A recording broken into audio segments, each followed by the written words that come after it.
नमस्कार, स्वागत आहे तुमचं माझ्या यूट्यूब चॅनलमध्ये, ज्याचं नाव आहे स्वामी भक्ती मराठी।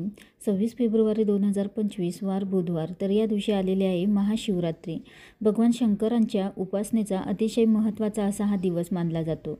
तर संपूर्ण भारतामध्ये महाशिवरात्री ही साजरी केली जाणार आहे आणि महाशिवरात्रीचा उपवास केल्याने संपूर्ण सोमवार व्रत केल्याचे फळ आपल्याला मिळत असते, प्रदोष व्रत केल्याचे फळ मिळत असते। तर आजच्या व्हिडिओमध्ये आपण बघणार आहोत की 4 प्रहरी पूजा कशी करावी आणि भगवान शंकरांची सेवा काय करावी। तर याबद्दलची संपूर्ण माहिती आपण या व्हिडिओमध्ये बघणार आहोत। तर व्हिडिओ स्किप न करता संपूर्ण बघा आणि जे कोणी नवीन असेल या चॅनलवरती तर सबस्क्राईब करा। तर बघा, महाशिवरात्री हा भगवान शंकरांची उपासना करण्याचा महत्त्वाचा दिवस आहे आणि महाशिवरात्रीला शिवतत्व हे पृथ्वीवर खूप जास्त प्रमाणामध्ये जागृत झालेलं असतं आणि ते आकृष्ट करण्यासाठी भगवान शंकरांच्या जास्तीत जास्त सेवा आपल्याला करायची आहे।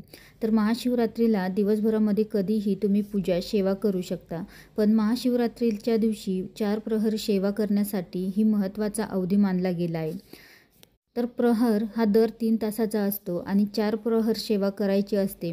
महाशिवरात्रीला जागरण करून भगवान शंकरांची उपासना करण्याचा अतिशय महत्त्वाचा दिवस असतो। तर भगवान शंकरांची उपासना करण्याचा उत्तम काळ हा प्रदोष काळ मानला जातो आणि 4 प्रहरी सेवा ही प्रदोष काळातच करायची असते।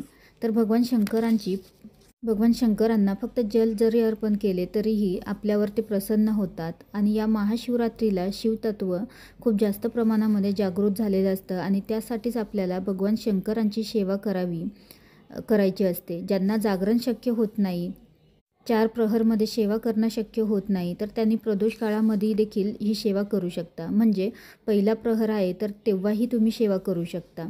तर 4 प्रहरापैकी तुम्हाला 1 प्रहर किंवा 2 प्रहर किंवा 3 प्रहर जितकी जमेल तितकी सेवा तुम्ही करू शकता।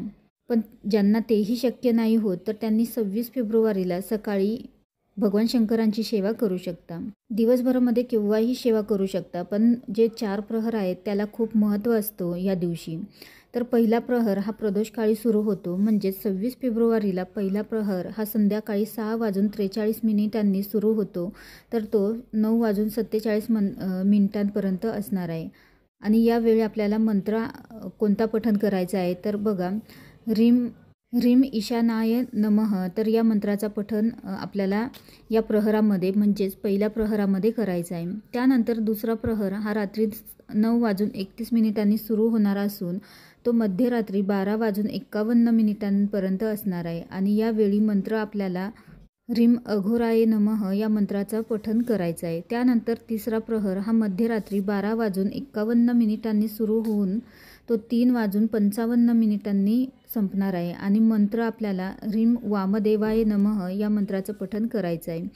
त्यानंतर चौथा प्रहर हा 3:55 सुरू होणार आहे आणि तो 6:59 असणार आहे आणि या वेळेत मंत्र हा सदयो जाताय नमः या मंत्राचं पठण करायचं आहे। तर 4 प्रहरी सेवा करण्याला खूप महत्त्व आहे आणि या काळामध्ये भगवान शंकरांची आपल्याला सेवा करायची आहे। तर सेवा ही तुम्ही रुद्रपठण करू शकता, भगवान शंकरांच्या पिंडीवर जल अर्पण करू शकता, दूध अर्पण करू शकता, मध अर्पण करू शकता, धोत्र्याचे फूल आणि फळ अर्पण करू शकता, बेलपत्र अर्पण करू शकता आणि जो मंत्र आहे तर तो प्रत्येक प्रहराचा मंत्र हा 108 वेळा, 11 वेळा, 21 वेळा, 51 वेळा तुम्हाला जितका जमेल तितक्या वेळा तुम्ही पठण करू शकता।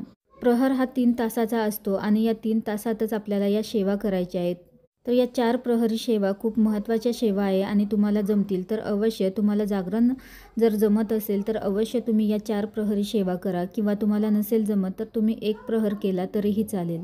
प्रत्येक प्रहराच्या आधी अंघोळ करून उपासना आपल्याला करायची आहे, किंवा नाही जमला तर फक्त पहिल्या प्रहरी तुम्ही अंघोळ करा आणि दुसऱ्या प्रहरी तुम्ही अंगावर गोमूत्र शिंपडा आणि हातपाय धुतले तरीही चालेल। पण शक्य असेल तर अवश्य तुम्ही प्रत्येक प्रहराला अंघोळ करा, त्यानंतरच उपासना करा। भगवान शंकरांचं शिवतत्व हे खूप जास्त प्रमाणामध्ये जागृत असतं आणि सगळ्यात महत्त्वाची सेवा आहे म्हणजेच रुद्रपठण, रुद्र अध्याय। तसेच भगवान शंकरांची सेवा करण्याआधी 12 ज्योतिर्लिंग स्तोत्रमचे देखील पठण करा। त्यासोबतच ज्यांना काहीच शक्य नाही तर त्यांनी ओम नमः शिवाय किंवा ओम महामृत्युंजय मंत्राचा 108 वेळा जप केला तरीही चालेल। त्यासोबतच दिवसभरामध्ये शिवलीलामृत ग्रंथाचे पारायण देखील तुम्ही करू शकता, किंवा शिवलीलामृत ग्रंथाचं 11वा अध्याय देखील तुम्ही पठण करू शकता। यामुळे तुम्हाला रुद्रपठणाचे फळ मिळेल। यासोबतच तुम्ही शिवचालीसा पठण करू शकता, शिव पंचाक्षरी स्तोत्राचे पठण करू शकता। तर या सर्व सेवा आपल्याला महाशिवरात्रीच्या दिवशी करायच्या आहे।